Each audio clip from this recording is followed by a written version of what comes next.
A Silent Hill creepypasta. I know the real reason why Silent Hills was cancelled. May 16th, 2022. Estimated reading time, 5 minutes. The following randomly appeared in my Gmail inbox in 2016. I have no idea who sent it, and I have no idea why it was sent to me, of all people. All I know is what it said. I know the real reason why Silent Hills was cancelled.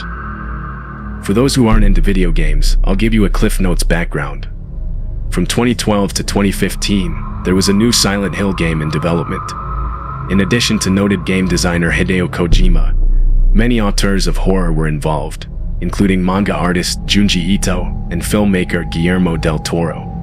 In August of 2014, a playable teaser was released, simply titled PT. It was widely acclaimed and generated a ton of hype surrounding what fans were sure would be the best installment of the Silent Hill saga. And then, in 2015, Japanese entertainment conglomerate Konami suddenly canceled the project. Amid widespread criticism from fans, PT was removed from the PlayStation Store and made impossible to reinstall. Initial news reported that Konami was dissatisfied with the direction in which Kojima was taking the franchise. As time went on, the news changed its tune, saying that the game was cancelled due to corporate reshuffling at Konami. Both of these statements are false. I know because I was involved in the game's production. If you look at the Wikipedia page for Silent Hills, you'll see under cancellation that video game website Polygon reported getting an anonymous tip confirming that the game had been cancelled.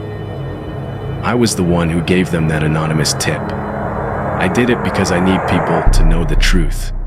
Of course, no one believed me, so it was never actually published. So I decided to send the story to someone at random. Maybe you can help me.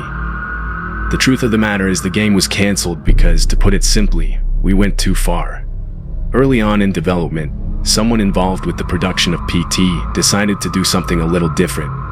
They designed it so that the main ghost, Lisa, would follow the player throughout the game, causing scary noises and shadows throughout the teaser. Of course, the player only looks forward, so the model of Lisa is never actually seen. There was a lot of talks about wasting time developing a model that would constantly follow the player without being seen when it could have easily been done with simple sound design and effects. But ultimately they decided it was best just to leave be. Big mistake. As the teaser was developed, many of us of course would test it to make sure it was going well. Anyone who played it was immensely excited at first. We knew we had a massive hit on our hands. As time went on, though, the people who play-tested the teaser started coming into work exhausted. At first, we just figured they were overworked. Creating a video game is extremely intricate work, and developers spend long hours trying to perfect every little detail, especially with a release of this magnitude. And then, one day, one of the developers, whose name I won't disclose here, didn't come in at all. Those of us who knew him were immediately worried. He wasn't the kind of guy to just up and miss work. We called him numerous times, but there was no answer. Eventually, one of the other developers, who was friends with the missing guy, called his wife to ask whether or not he was okay. After the call, it was said the man's face was a picture of shock.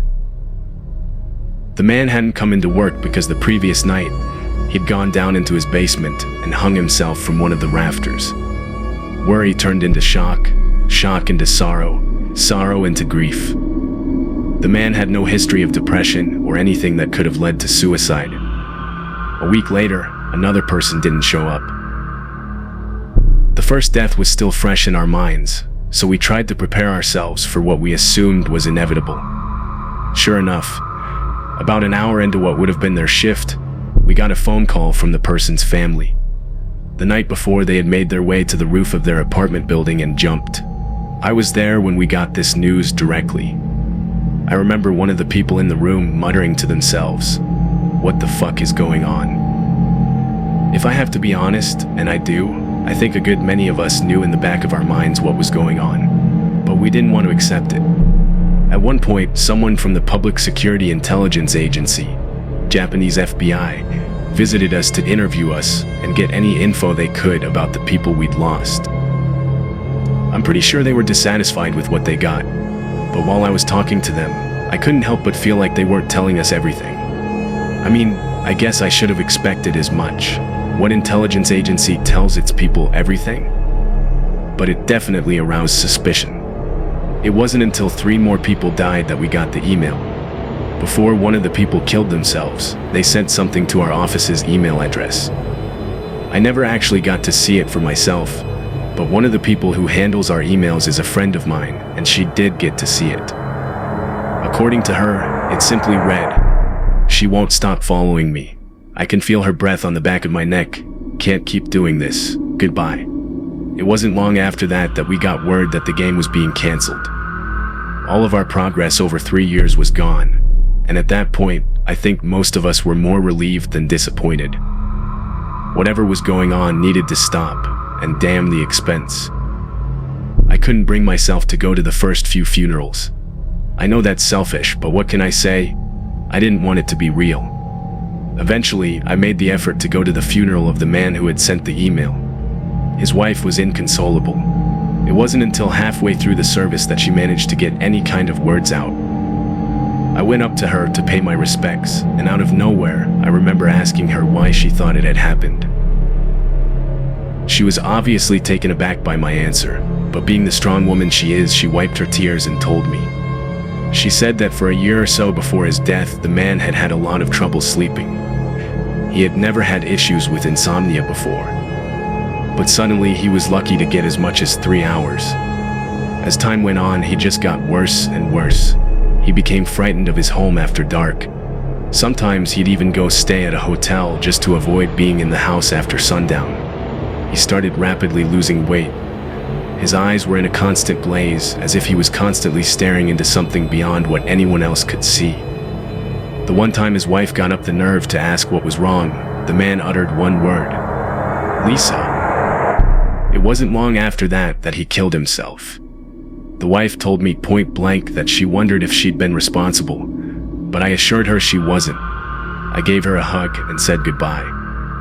I don't think any of us were surprised when PT was removed from the PS Store and made unable to download. I like to think they did it for the right reasons and not for problems with public relations. Although none of us ever said anything about it to each other, I think we all knew. We'd let something loose. I didn't believe it at first. How could I? Then the other night, as I was making my way towards my bedroom, I felt the unmistakable tingle of cold, fetid breath down the back of my neck. I turned around with a start. Nothing was behind me. I know what's to come, and I am terrified. The email ended there. I couldn't make heads or tails of it at first. I was sure it was a friend playing a prank or something. I archived the email and pretty much forgot all about it. Then, in 2019, an indie developer named Lance McDonald used what he called camera patches to allow the player in PT to look 360 degrees. As it turns out, after a certain point in the game, the ghost, Lisa, actually does follow directly behind you throughout the rest of the teaser. That reminded me of the email, which I'm really glad I saved. I still don't exactly know what this means, and I'm all the more afraid because of it. The end, narration and AI text-to-speech edit, goes to Huntarian. Written story and credited author goes to Emails from the Dark Side.